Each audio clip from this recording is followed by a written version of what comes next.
So hello everyone, this is Shailesh Kumar. तो आज हम लेकर आए हैं केमिकल रिएक्शन एंड इक्वेशन का लेक्चर थर्ड, जिसमें हम लोग बात करेंगे characteristics of chemical reaction part two.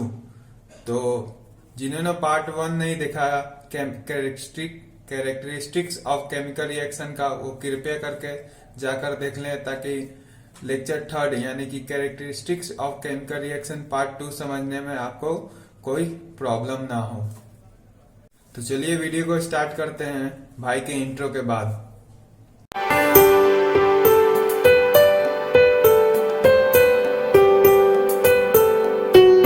तो आइए वीडियो को स्टार्ट करते हैं। जैसा कि मैंने पार्ट वन में बता दिया है, evolution of gas, formation of precipitate and change in colour. तो आज हम पार्ट टू में डिस्कस करेंगे number 4, that is change in temperature. जैसा कि हम लोग जानते हैं कि चेंज इन टेम्परेचर कुछ केमिकल रिएक्शन की विशेषताएं हैं, जिसको हम चेंज इन टेम्परेचर बोलते हैं। तो इसको ऐसे लिखेंगे, some chemical reactions are characterized by change in temperature। देखो, अभी तक हम लोग क्या पढ़ते आ रहे थे, कोई भी टॉपिक समझने से पहले उसका एग्जाम्पल समझना पड़ता है। तो इसमें भी ऐसा ही है, लेकिन चेंज इन टेम्परेचर दो तरह के होते हैं। एक होता है इंडोथर्मिक, एक होता है एक्सोथर्मिक। क्या? एक होता है इंडोथर्मिक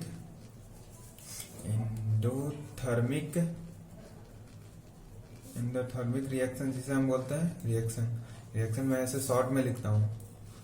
और होता है एक एक्सोथर्मिक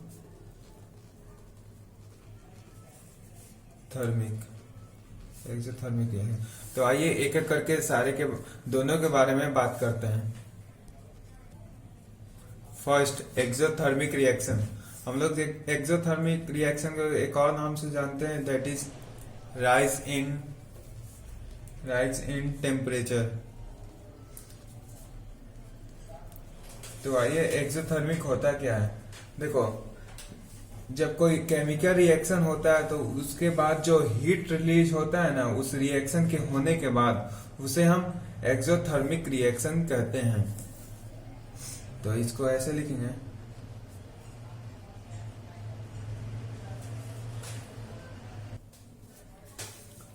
जब केमिकल रिएक्शन होता है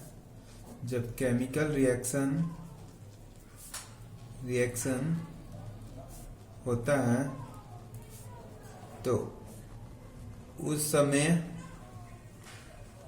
समय जो हीट निकलता है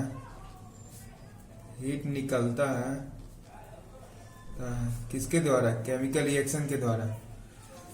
जब केमिकल रिएक्शन होता है, सॉरी गाइस, कुछ काम आ गया था। देखो, जब कोई केमिकल रिएक्शन होता है तो उस समय जो हीट निकलता है और उसी से टेम्परेचर बढ़ता है। तो उस रिएक्शन को हम एक्सोथर्मिक रिएक्शन बोलते हैं। क्या? जब कोई केमिकल रिएक्शन होता है तो उस समय जो हीट निकलता है ना, जो हीट निकलता है, उसी हीट निकलने की वजह से टेम्परेचर राइज होता है, यानी कि टेम्परेचर बढ़ता है। तो उसी रिएक्शन को हम एक्सोथर्मिक रिएक्शन कहते हैं। तो आइए इसका डेफिनेशन लिख लेते हैं।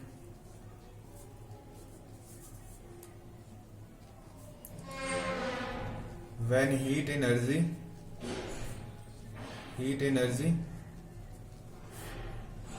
is released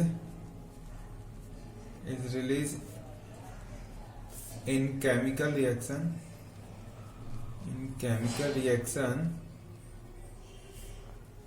then rise in temperature When heat energy is released in chemical reaction, then rise in temperature takes place.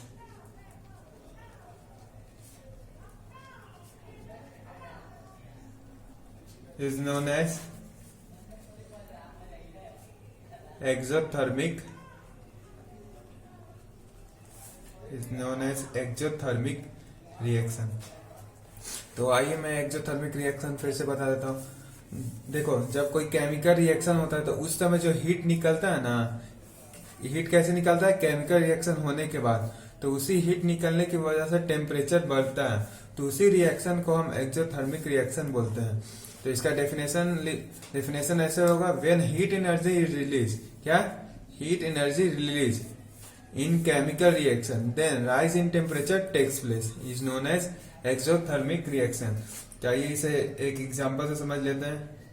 हालांकि इसका एग्जांपल बहुत ही सारा होगा, जैसे कि क्विकलाइम प्लस वाटर, क्या? Quicklime plus water to form a slake lime plus heat. देखो heat आया ना, हीट, तो इसको शॉर्ट फॉर्म में लिख लेंगे, जिसको हम केमिकल इक्वेशन बोलते हैं। ये हमारा अगला वीडियो होगा। Quicklime that is calcium oxide plus water.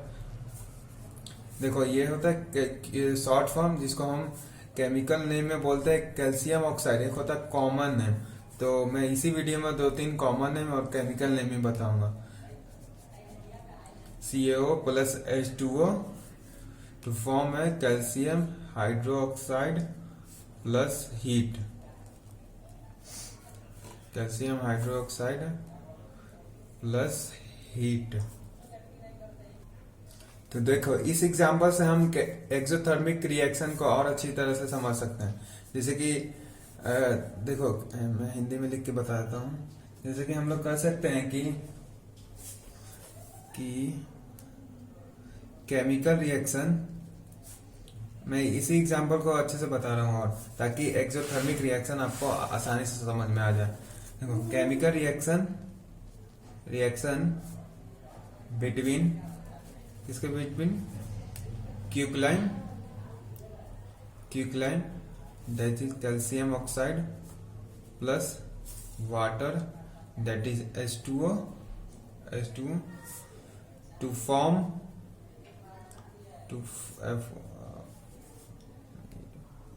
उसे स्पेलिंग मिस्टेक हो जाए तो उसका इग्नोर कर दीजिएगा उसको। टू फॉर्म स्लैक लाइम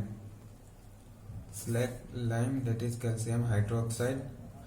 अभी आप लोग 10th में आए होगे तो ये सब आपको उतनी अच्छी से समझ में नहीं आ रही कि कैसे ये फॉर्मूला बन जा रहा है, कैसा है। ये आपको चैप्टर 3rd में समझ में आएगी, या इसी चैप्टर के लास्ट में, जो कि केमिकल रिएक्शन का टाइप है, जिसको कंबसन रिएक्शन, डबल डिस्प्लेसमेंट, ये सब में आपको पढ़ाया जाएगा। एनीवेज चलो हम लोग टॉपिक पे आता है। Chemical reaction between quicklime plus water to form a slake lime. क्या फॉर्म किया? स्लैक लाइम, हाँ। And produce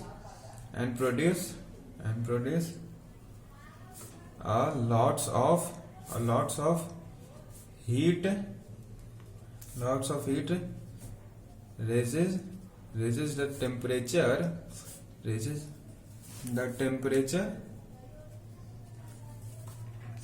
due to which compound becomes hot। देखो क्विकलाइम प्लस वाटर में रिएक्शन हुआ तो क्या फॉर्म किया? स्लैक लाइम, और हीट निकाला। तो इसी को मैंने अच्छी तरीका से बता दिया। Chemical reaction between quicklime plus H2O to form a slake lime and produce lots of heat. क्या प्रोड्यूस किया? लॉट्स ऑफ हीट, एंड जिसके वजह से टेम्परेचर बढ़ गया। ड्यू टू विच सॉरी यहाँ पे कंपाउंड नहीं होगा, मिक्सचर होगा। Due to which mixture becomes hot। तो गाइज जब आप मेरा लेक्चर पढ़ते हैं तो आप बगल में एक NCERT बुक रख लीजिएगा क्लास 10 का, और आप लोग मेरा लेक्चर नोट करते हो कि नहीं? अगर नहीं करते हो तो आपको बाद में दिक्कत होगी, और करते हो तो बहुत बहुत बढ़िया। तो इसी प्रकार हम लोग सेकेंड एग्जाम्पल को लेते हैं, जो कि आप लोगों ने इवोल्यूशन ऑफ गैस में पढ़ चुका है। तो उस समय मैंने बताया था कि zinc granules plus sulphuric acid के साथ रिएक्ट कराएं तो उस समय हाइड्रोजन गैस इवॉल्व हुआ था, और हाइड्रोजन गैस इवॉल्व होने के कारण एक्टिविटी 1.3 में क्वेश्चन पूछा गया था क्या, कि कॉनिकल फ्लेक्स का टेम्परेचर कैसे बढ़ गया। हालांकि मैंने उस समय बताया था कि उसको मैं चेंज इन टेम्परेचर में पढ़ाऊंगा। तो आइए उसी एग्जाम्पल को हम लोग देखते हैं। एग्जाम्पल 2। ये एग्जाम्पल कहाँ का है? Evolution of gas. Zinc granules plus sulphuric acid, that is zinc sulfate, to form a zinc sulfate plus hydrogen gas plus heat। जिन्होंने नहीं वो वीडियो देखा तो कृपया करके जाकर देख ले, और मैं फिर से एक बार दिखा देता हूँ वो क्या था वो क्वेश्चन। आप लोग बुक बगल में रख कर पढ़िएगा ताकि आसानी से समझ में आए। देखिए एक्टिविटी 1.3 वही activity, touch the conical flask और test tube, is there any change in the temperature. तो भैया मैंने उस समय बताया था कि हाँ टेम्परेचर हॉट हो जाता है केमिकल रिएक्शन होने के बाद। तो उस समय मैंने बता दिया कि वो हम लोग पार्ट 2 में डिस्कस करेंगे। तो आज मैं वही बताने जा रहा हूँ पार्ट 2 कि टेम्परेचर कैसे बढ़ा। जैसा कि हम लोग पीछे अभी थोड़ी देर पहले पढ़ रहे हैं कि एक्सोथर्मिक रिएक्शन क्या होता है। एक्सोथर्मिक रिएक्शन वही होता है जो केमिकल रिएक्शन के दौरान हीट रिलीज करे, उसी को हम एक्सोथर्मिक रिएक्शन कहते हैं। तो यही रीजन है कि H2 इवॉल्व गैस, एंड जिसकी वजह से कॉनिकल फ्लेक्स गर्म हो गया, यानी कि हॉट हो गया। तो यही बस रीजन था। तो आइए हम चेंज इन टेम्परेचर की टाइप 2 के बारे में बात करते हैं। That is endothermic reaction. तो इंडोथर्मिक होता क्या है?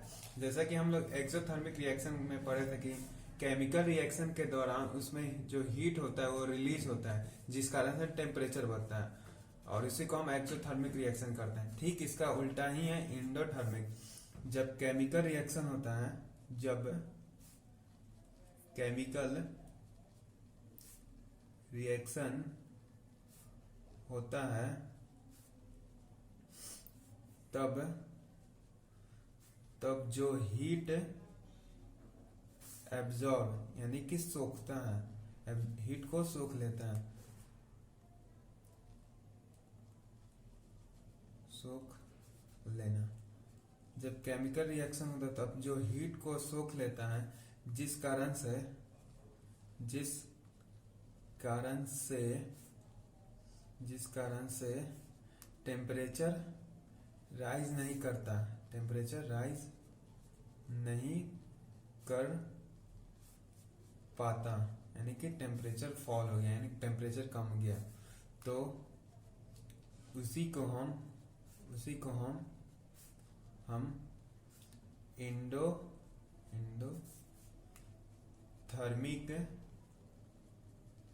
रिएक्शन कहते हैं। तो आइए इसको और भी अच्छी तरीके से समझते हैं कुछ एग्जाम्पल के द्वारा। Example number 1, that is barium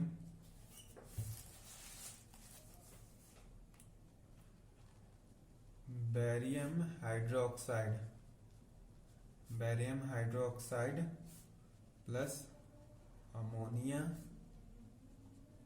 fluoride. ये जो मैं लिख रहा हूँ एक्सपेरिमेंट, आपको जरा सा भी घबराने की जरूरत नहीं है, क्योंकि इसी चैप्टर के लास्ट में आपको ये पढ़ाया जाएगा कि एक्सपेरिमेंट कैसे लिखा जाता है। हालांकि बहुत ही सारे टीचर बोलेंगे कि याद कर लो, लेकिन नहीं, मैं इसे जैसे कि मैंने पिछली बार में बताया था कि पॉजिटिव निगेटिव को अट्रैक्ट करता है, यानी कि लड़का लड़की को अट्रैक्ट करता है। सो गाइस, अभी जो मैंने बात बोली कि निगेटिव पॉजिटिव यानी लड़का लड़की को अट्रैक्ट करता है, तो सिर्फ ये मैंने समझाने के पर्पज से बोला है। अगर डोंट टेक इट पर्सनल। तो आइए आगे वीडियो को आगे बढ़ाते हैं। जैसे कि beryllium hydroxide plus ammonium chloride to form barium chloride plus ammonia plus water. क्या? वाटर। इसको शॉर्ट फॉर्म में लिख लेंगे और इसी को हम लोग बोलते हैं, जो अभी शॉर्ट फॉर्म लिख रहे हैं इसी को हम लोग बोलते हैं केमिकल इक्वेशन, जो कि हम अगले लेक्चर में स्टार्ट करूंगा। Sorry, BaOH plus NH4 plus heat to form a BaCl2 plus BaCl2 ammonia, that is NH3 plus H2O।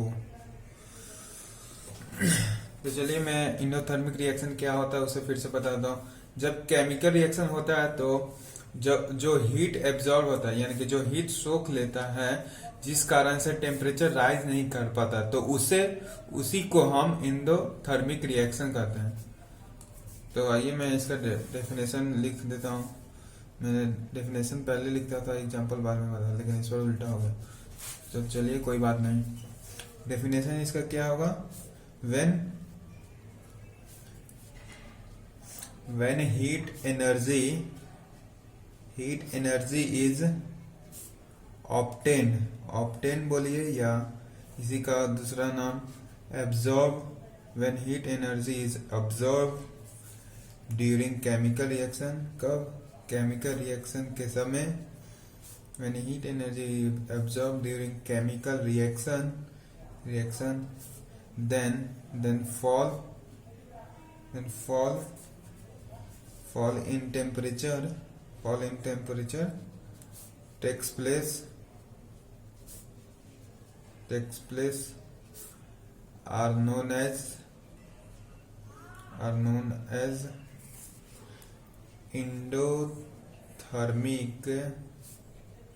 Endothermic reaction. हालांकि मैंने शुरुआत में नहीं बताया कि इसको फॉल इन टेम्परेचर भी बोला जाता है, फॉल इन टेम्परेचर। और एक्सोथर्मिक क्या बोला जाता था राइज इन टेम्परेचर। तो आइए मैं इससे रिलेटेड कुछ और नॉलेज दे देता हूँ, जो कि बहुत ही सारे बच्चे कंफ्यूज रहते हैं। तो इसको आप सिम करके लिखेंगे, सिम यानी स्टिक इन माइंड। मैं फिर से बता देता हूँ, स्टिक इन माइंड। अब ये सब क्या है? ये सब मैंने how to make a notes इन देसी स्टाइल में बताया था।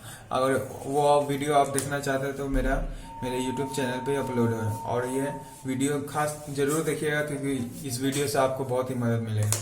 तो आइए टॉपिक पे हम लोग आते हैं। सिम जैसे कि इंडो और एक्सोथर्मिक में बहुत ही सारे बच्चे कंफ्यूज हो जाते हैं। कोई बच्चे इंडोथर्मिक में एब्जॉर्ब की जगह हीट रिलीज करवा देंगे, और एक्सोथर्मिक में हीट रिलीज की जगह एब्जॉर्ब करवा देंगे। तो आइए इंडो और एक्सोथर्मिक में मैं अपने समय में किया था, मैं उसी को आपको बताता हूँ।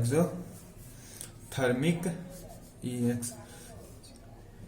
रिएक्शन, देखो इसको अभी रहने दो। अब हम लोग आते हैं इंडोथर्मिक रिएक्शन। तो भैया इंडो आपने इंडोर और आउटडोर गेम तो खेला ही होगा ना। इंडो ये मैं मतलब इंडो और एक्सो में कंफ्यूजन हो जाती है, उससे मैं समझा रहा हूँ। इंडो यानी कि अंदर। इंडोर गेम और आउटडोर गेम तो अपने स्कूल में खेला। इंडो यानी कि अंदर यानी कि एब्जॉर्ब, हीट एब्जॉर्ब। इंडोथर्मिक में क्या होगा? Heat absorb. इंडो से आप याद रखिएगा इंडोर। इंडो से इंडोर मतलब हीट अंदर हीट एब्जॉर्ब होगा। और भैया जब एक इंडोर हो गया तो दूसरा क्या होगा? आउटडोर। ये मेरा समझाने का तरीका है, ना ही कि ये डेफिनेशन है, ताकि बहुत सारे बच्चे इंडो और एक्सो में कंफ्यूज हो जाते थे। तो हालांकि थोड़ा देर पहले मैंने बताया था कि केमिकल नेम अलग होता है और फिजिकल नेम अलग होता है। तो आइए कुछ केमिकल नेम और फिजिकल नेम जान जाते हैं। सॉरी गाइस, केमिकल नेम और फिजिकल नेम नहीं होता है, केमिकल नेम और नॉर्मल नेम होता है, तो इसके लिए सॉरी। जैसे कि पहले मैं बता देता हूँ, ये आपको बहुत ही काम देगा, ये जो मैं फिजिकल और नॉर्मल सॉरी केमिकल और नॉर्मल नेम बता रहा हूँ। CaCO3 दैट इज कैल्शियम, क्या होगा, calcium carbonate, calcium carbonate.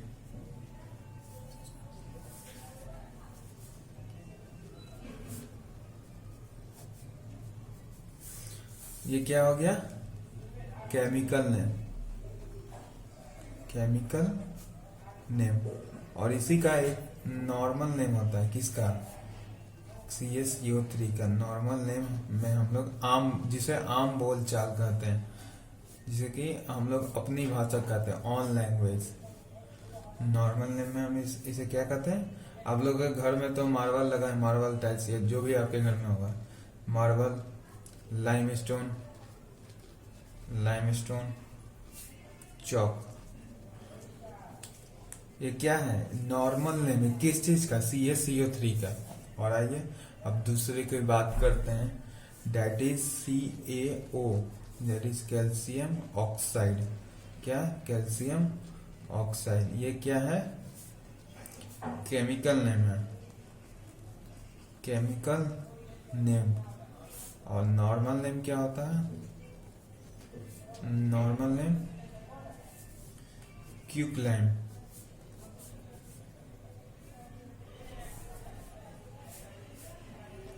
Quick lime, या इसे हम लाइम भी बोल सकते हैं। और आइए तीसरा और आखिरी क्या है, तीसरा और आखिरी क्या है, CaOH2 that is calcium, calcium hydroxide, calcium hydroxide. ये क्या है, केमिकल नेम है, केमिकल नेम। देखो जो मैं ये बता रहा हूं ना, इसे आप अच्छी तरीके से समझना, ताकि ये आगे नॉर्मल नेम, कभी कभी एग्जाम में क्या होता है कि केमिकल नेम की जगह नॉर्मल नेम ही दे देते हैं, और तो जिस समय जिस बच्चे को उस समय याद रहेगा तो उसको रिएक्शन करने में आसानी होगी। तो ये CaOH यानी कैल्शियम हाइड्रोक्साइड का नॉर्मल नेम क्या होता है, इसका नॉर्मल नेम होता है स्लैक लाइम, स्लैक लाइम और लाइम वाटर, क्या, लाइम वाटर। कुछ कुछ कंपाउंड के केमिकल नेम होते हैं और कुछ केमिकल नेम और नॉर्मल नेम होते हैं उसी कंपाउंड के, किस, क्या, एक ही कंपाउंड के, क्या, एक ही कंपाउंड के केमिकल नेम होते हैं और नॉर्मल नेम भी होता है। हालांकि आप 10th के केमिस्ट्री में बहुत ही सारे नॉर्मल नेम और केमिकल नेम पढ़ने वाले हो। तो आइए फिर से मैं बता देता हूँ, कैल्शियम कार्बोनेट ये क्या है, केमिकल नेम है, इसका नॉर्मल नेम क्या है, मार्बल, लाइमस्टोन, चौक। आप लोग तो स्कूल में तो चौक खाया होगा, मैं भी खाता था अपने स्कूल टाइम में। और दूसरा क्या होता है, कैल्शियम ऑक्साइड, कैल्शियम ऑक्साइड क्या नेम है, केमिकल नेम है, इसका नॉर्मल नेम क्या है, क्विकलाइम, क्विकलाइम और लाइम।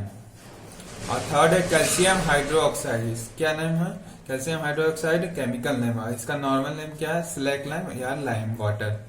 आइए अब हम बात करेंगे last topic, that is change in state.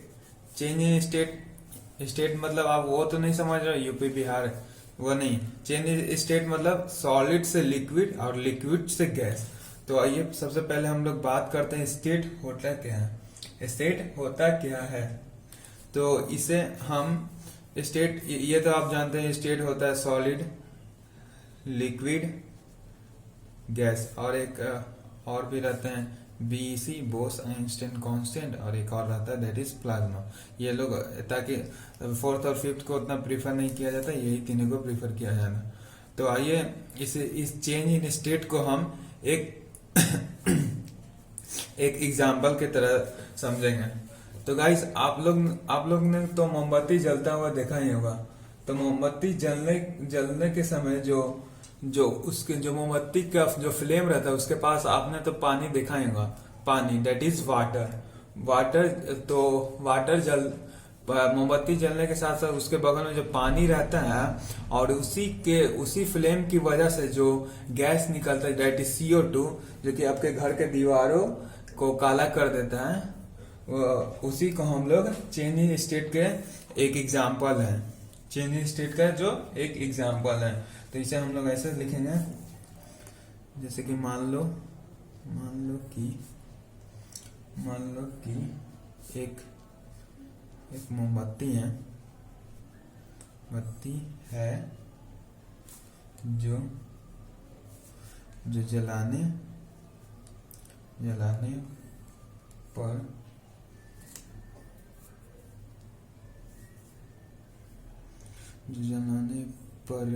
Sorry गलत गया है,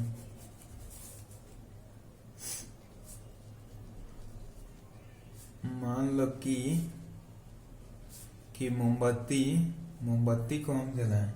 मोमबत्ती को हम जलाएं, हाँ ये सही रहेगा, हम जलाएं। फिर जलाने के बाद वाटर, जो कि मोमबत्ती की ऊपरी सतह पे होता है, वाटर और कार्बन डाइऑक्साइड निकलेगा। इसे समझाने के लिए मैं आपको मोमबत्ती लेकर नहीं आता हूँ। जैसा कि ये मोमबत्ती को जलाने के बाद जो इसके साइड जो मोमबत्ती का जो फ्लेम होता है, येलो फ्लेम, उसके बगल में जो वाटर टाइप का हो जाता है, जो आपके हाथों पर कभी कभी गिरता है तो आपको थोड़ा सा दर्द होता है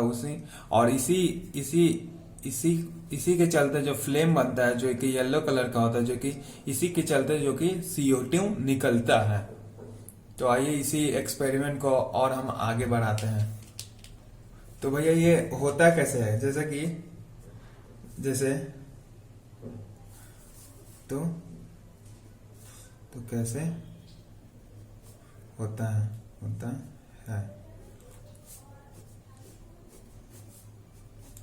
कैसे होता है,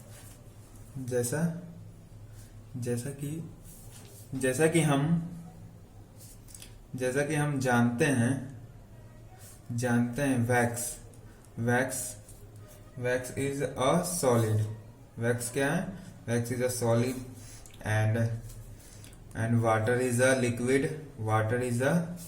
लिक्विड, ये तो सभी को मालूम होगा। And CO2 is a gas. तो इसके मदद से मैं समझाना चाहता हूं कि जैसे कि मोमबत्ती जलने के बाद जो उसके ऊपरी सतह पर CO2 हो जाता है और उसी फ्लेम की वजह से ऊपरी सतह पर वाटर हो जाता है, उसी फ्लेम की वजह से कार्बन डाइऑक्साइड छोड़ता है। तो इसको मैंने ऐसे समझाया कि वैक्स जो है, यानी कि जो मोमबत्ती है वो सॉलिड है और जो वाटर है वो लिक्विड है और जो CO2 है वो गैस है। तो भैया हम लोग का टॉपिक क्या था? Change in state. मैंने क्या बोला था? सॉलिड से लिक्विड से गैस में जा रहा। तो यहाँ पे क्या हो रहा है? वैक्स जो था पहले सॉलिड था, फिर वो लिक्विड में गया, फिर वो गैस में गया। तो भैया हम कह सकते हैं, तो भैया यहाँ पे क्या हो रहा है? यहाँ पे क्या हो रहा है? आप लोग को साफ मालूम चल रहा है कि यहाँ पे चेंज इन स्टेट हो रहा है। चेंज इन स्टेट, इसी को हम लोग कहते हैं चेंज इन स्टेट। तो आइए इसका इक्वेशन लिख लेते हैं। चेंज इन स्टेट का इक्वेशन क्या होगा? तो इसको हम ऐसे लिखेंगे, क्या हो रहा है? हाँ, बर्निंग, अच्छा बड़ा लिख देता हूँ। Burning of candle. यहाँ पे क्या हो रहा है? Burning of candle. तो हालांकि ये एक एक्सपेरिमेंट बुक वगैरह में ऐसे नहीं लिखा, मैं आपको एक शॉर्ट तरीका बता रहा हूँ।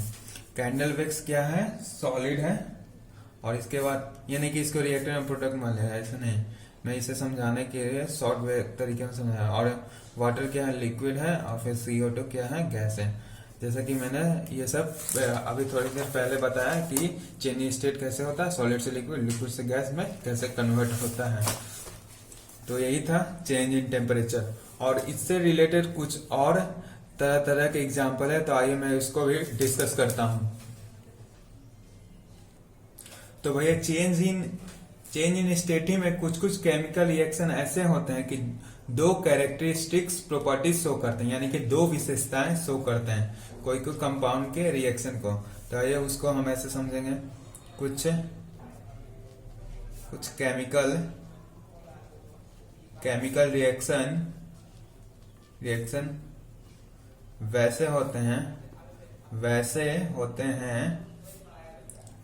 जो कि दो, यानी कि टू कैरेक्टरिस्टिक यानी कि विशेषताएं। ये हिंदी में इसलिए लिखवाता जाके ताकि आप जब बुक रीडिंग करिएगा ना तो आपको डिक्शनरी की जरूरत नहीं पड़े। विशेषताएं आप लोग बुक रीडिंग करते हो ना, जो नहीं करते उनको बाद में बहुत ही दिक्कत होगी, क्योंकि सीबीएसई वो एनसीईआरटी बुक ही से पूछता है। कुछ केमिकल रिएक्शन वैसे होता है जो कि दो कैरेक्टरिस्टिक्स यानी कि विशेषताएं दिखाते हैं। हाँ। तो आइए मैं दो एग्जांपल लेता हूँ जो कि आपको बुक वगैरह में दिया होगा। एनसीईआरटी में तो सिर्फ लिख दिया गया evolution of gas as change in temperature, change in colour, उसी के द्वारा एक एक्टिविटी 1.3 एक्टिविटी 1.2 ऐसे ही दिया गया। लेकिन मैं उसको डीप में समझा रहा हूँ और उसके साथ साथ एक्टिविटी भी समझाया प्रीवियस वीडियो में। तो आइए टॉपिक को आगे बढ़ाते हैं। कुछ केमिकल रिएक्शन वैसे होते हैं जो कि दो कैरेक्टरिस्टिक दिखाते हैं, जैसा कि हम लोग इवोल्यूशन ऑफ गैसेस में पढ़ चुके थे कि zinc granules that is zinc plus H2SO4 sulphuric acid क्या था, एवोल्यूशन ऑफ गैस। ये तो भैया शुरुआती ही में हम लोग पढ़ चुके थे एवोल्यूशन ऑफ गैस। लेकिन एक एक्टिविटी, उसी में एक्टिविटी से हम लोग को क्या मालूम चला था, जो कि इसी लेक्चर में शुरुआत में बताया हूँ, चेंज इन टेम्परेचर का सेकेंड एग्जाम्पल। चेंज तो क्या करता है, पहला एग्जाम्पल जिंक प्लस H2SO4, जो पहला क्या शो करता है एवोल्यूशन ऑफ गैस, दूसरा करता है चेंज इन टेम्परेचर। क्या किस चीज का टेम्परेचर चेंज करता था, हाइड्रोजन का टेम्परेचर यहाँ क्या होता था, बढ़ता था। तो यहाँ पे हम लोग लिख सकते हैं हीट रिलीज। मैंने ये किस कारण से होता है ये इसी वीडियो के शुरुआत में बताया है। और दूसरा क्या है,